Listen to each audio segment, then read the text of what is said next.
आजकल बहुत लोग एक ही कंप्लेंट लेकर आते हैं। पेट प्रॉपरली क्लीन नहीं होता, हर वक्त ब्लोटिंग रहती है, बॉडी हेवी लगती है, खाना खाने के बाद नींद और लेजीनेस आती है या सुबह फ्रेश फील ही नहीं होता। और फिर डिटॉक्स के नाम पर लोग ग्रीन जूसेस, फैंसी पाउडर्स और इंटरनेट वाले 3 डेज क्लीननेस ट्राई करते हैं। लेकिन सच ये है कि इंटेस्टाइन डिटॉक्स किसी मैजिक ड्रिंक से नहीं होता। आपकी बॉडी ऑलरेडी एक इंटेलिजेंट डिटॉक्स सिस्टम के साथ बनी है।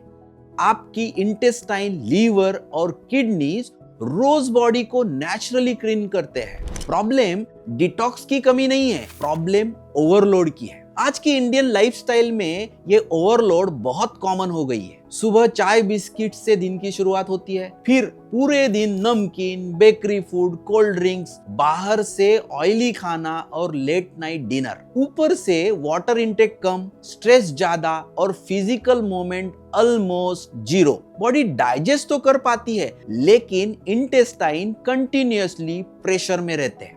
धीरे धीरे बॉडी सिग्नल्स देने स्टार्ट करती है। पहले कॉन्स्टिपेशन या इनकम्प्लीट मोशन होते हैं, फिर एसिडिटी, गैसेस, बर्पिंग और हेवीनेस फील होने लगता है।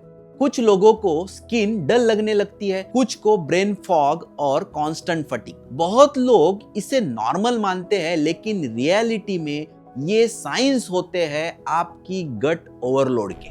आयुर्वेद इसे आम बोलता है, मतलब बॉडी में अनडाइजेस्टेड वेस्ट और टॉक्सिन्स का जमा होना। मॉडर्न साइंस इसे पुअर गट हेल्थ, इन्फ्लेमेशन और अनहेल्दी माइक्रोब के एंगल से एक्सप्लेन करता है। दोनों का कंक्लूजन सेम है, अगर इंटेस्टाइन हेल्दी नहीं है तो पूरी बॉडी इवेंचुअली अफेक्ट होगी। इसलिए अगर आप जेन्युइनली नेक्स्ट 7 डेज में इंटेस्टाइन को बेटर फील करवाना चाहते हो तो फोकस स्टार्वेशन पर नहीं, रिपेयर पर भी होना चाहिए। ये प्रोसेस सुबह से ही स्टार्ट होता है। इंडिया में बहुत लोग उठते ही चाय पी लेते हैं, वो भी एम्प्टी स्टमक। लेकिन एम्प्टी स्टमक चाय एसिडिटी और डिहाइड्रेशन दोनों इंक्रीज करता है। इसकी जगह अगर आप वार्म वाटर से दिन स्टार्ट करो तो इंटेस्टाइन नेचुरली एक्टिवेट होती है। और अगर उसमें सोक मेथी वाटर, जीरा वाटर या सौंफ ऐड कर दे तो डाइजेशन और ब्लोटिंग दोनों इंप्रूव होने लगते हैं। ये स्मॉल हैबिट्स इंटेस्टाइन को जेंटली स्टिमुलेट करती है बिना स्ट्रेस क्रिएट किए। जब बॉडी हाइड्रेशन और डाइजेशन के लिए रेडी हो जाती है तो नेक्स्ट इंपॉर्टेंट चीज आती है फाइबर। आज की मॉडर्न इंडियन डाइट में सबसे मिसिंग चीज फाइबर ही है। मैदा और प्रोसेस स्नैक्स ने वेजिटेबल्स और नेचुरल फूड की जगह ऑलरेडी ले ली है। इसी वजह से मोशन स्लो होने लगते हैं और इंटेस्टाइन में वेस्ट लॉन्गर टाइम तक रुका रहता है।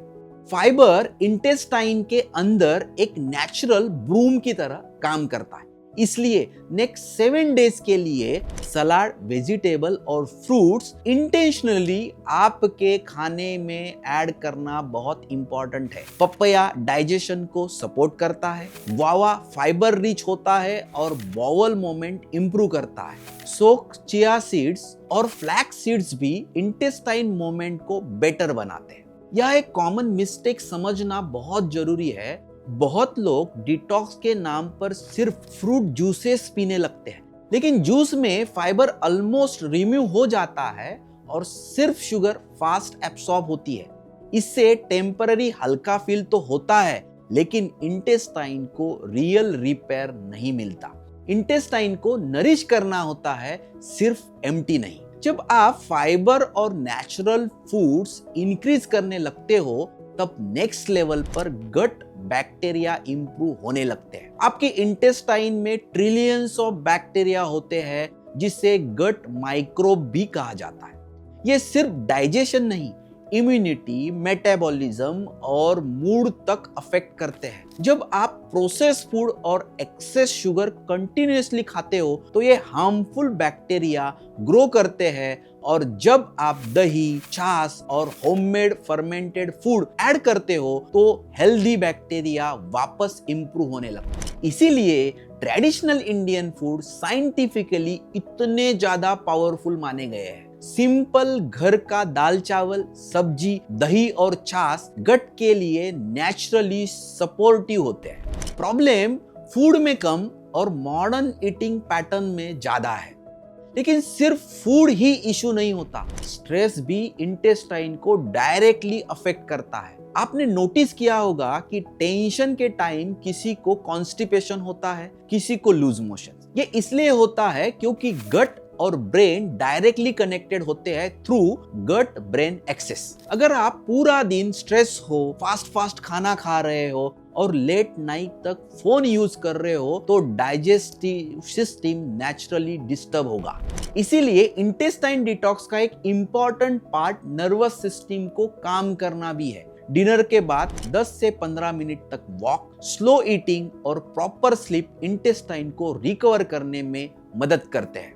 आयुर्वेदा भी इसी कॉन्सेप्ट को सपोर्ट करता है।